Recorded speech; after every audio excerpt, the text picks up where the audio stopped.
اور رحمان کے بندے تو وہ ہیں جو زمین پر آہستگی سے چلتے ہیں، اور جب جاہل لوگ ان سے جاہلانہ گفتگو کرتے ہیں تو سلام کہتے ہیں،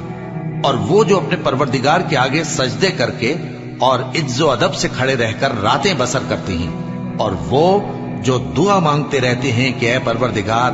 دوزخ کے عذاب کو ہم سے دور رکھیو کہ اس کا عذاب چمٹنے والا ہے، بے شک دوزخ ٹھہرنے اور رہنے کی بہت بری جگہ ہے۔ اور وہ کہ جب خرچ کرتے ہیں تو نہ بیجا اڑاتے ہیں اور نہ تنگی کو کام میں لاتے ہیں، بلکہ اعتدال کے ساتھ، نہ ضرورت سے زیادہ نہ کم۔ اور وہ جو اللہ کے ساتھ کسی اور معبود کو نہیں پکارتے، اور جس شخص کو مار ڈالنا اللہ نے حرام کیا ہے اس کو قتل نہیں کرتے مگر جائز طریق یعنی شریعت کے حکم سے، اور بدکاری نہیں کرتے، اور جو یہ کام کرے گا سخت گناہ میں مبتلا ہوگا۔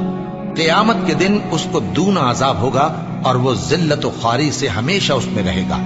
مگر جس نے توبہ کی اور ایمان لایا اور اچھے کام کیے تو ایسے لوگوں کے گناہوں کو اللہ نیکیوں سے بدل دے گا،